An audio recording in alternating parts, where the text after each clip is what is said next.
좀 해주십시오. 네. 오늘 부정선거 음모론 얘기 많이 나오고 있어요. 저는 앞으로 다가오는 일정에 대한 선거방송의 공정성, 그 역할에 대한 이야기를 짚고 싶습니다. 좀 전에 방통위도 그리고 선관위에서도 이에 대한 중요성 동의를 해주셨고요. 선거가 이뤄지게 되면 선거방송은 유권자가 여론조사 결과를 획득을 하고 후보자 토론회도 보고 전문가들 여러 가지 대담도 만들어지고 민주주의 꽃이라 불린 선거에서 정말 중요한 역할을 담당을 하고 있죠. 다가오는 중요한 선거 때문에요. 저는 선거방송이 과연 현재 공정한 환경에서 국민께 전달될 수 있을까 깊은 우려가 있고요. 선거방송 뒤에서 일어나는 일을 오늘 이야기를 좀 하고 싶습니다. 선거방송은 선거방송심의위원회의 제재를 받게 됩니다. 그렇죠? 그렇습니다.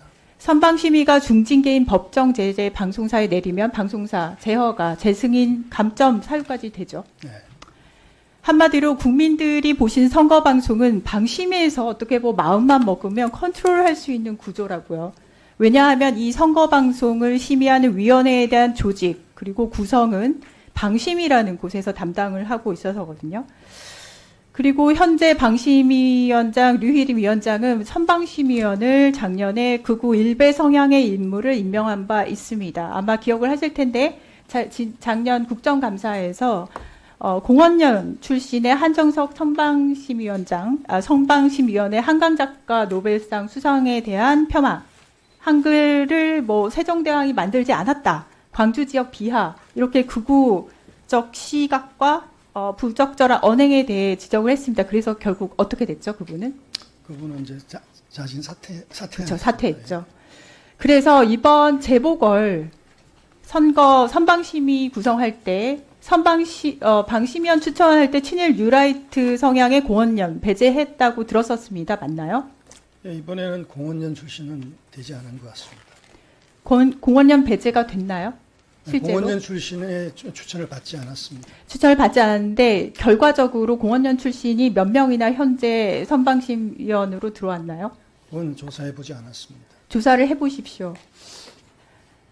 오늘 증인 출석 회피한 권상희 선방심의위원장은 사실상 공원연의 실질적인 핵심 인물이거든요. 그래서 지금 나오셔가지고 체크를 해보지 않았다라는 것을 지금 둘러 말씀을 하시는데 배제를 하겠다라고 말씀을 하셨더라도 지금 복수의 공원연 출신이 들어오게 됐습니다.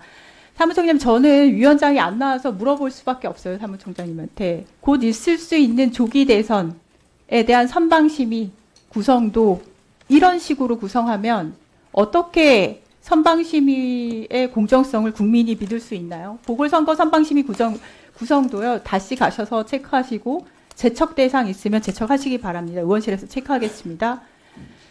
극도의 공정성을 가져가야 되는 선거방송이 돼야 되는데 선방심의가 이렇게 정파적으로 운영되고 있는 것은 방송통신심의위원회, 선거방송심의위원회, 그리고 그에 앞서 방통위원회.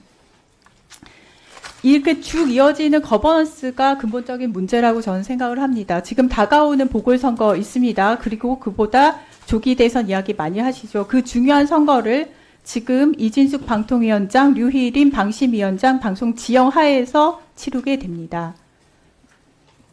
중앙선관위 사무총장님. 네. 가장 독립적이고 가장 공정한 선거를 지켜야 되는 사명감 가지고 계시는 독립적인 헌법기관 중앙선관위에서는 현재 지금 방금 들으셨듯이 선거방송심의가 이렇게 정파적으로 조직되고 운영되고 있습니다. 이 부분에 대해서 알고 계셨나요? 저희들이 그 선거방송심의위원회가 만들어질 때 저희들도 저희 위원이 거기에 참가하도록 되어 있습니다. 이제 네. 법상. 그거 이외에는 독립된 기관이기 때문에 거기에 대한 조직행위나 이런 부분에 대해서 저희가 함부로 의견 내는 것은 적절하지 그렇죠. 않습니다. 하지만 궁극적으로 선거의 공정성을 담보를 해야 되는 상황에서 네. 그런 식으로 구성되고 있는 것은 체크를 하시는 게 네, 저희도 저희도 중립성에 시비가 걸리지 않도록 노력하겠습니다. 네. 저는 작년에 선거방송 심의만큼은 가장 독립적으로 운영되어짐을 가치로 가지고 있는 중앙선관위로 이관되어야 된다는 법안을 발의한 바 있습니다. 이에 대해서 중앙선관위, 방통위, 방심위 의견 조율이 조금 필요할 것 같고요.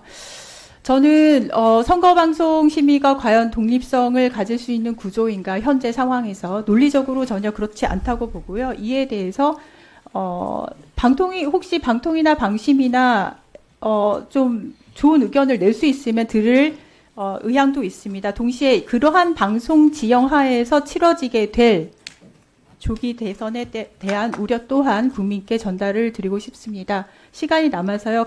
들어가셔도 좋습니다.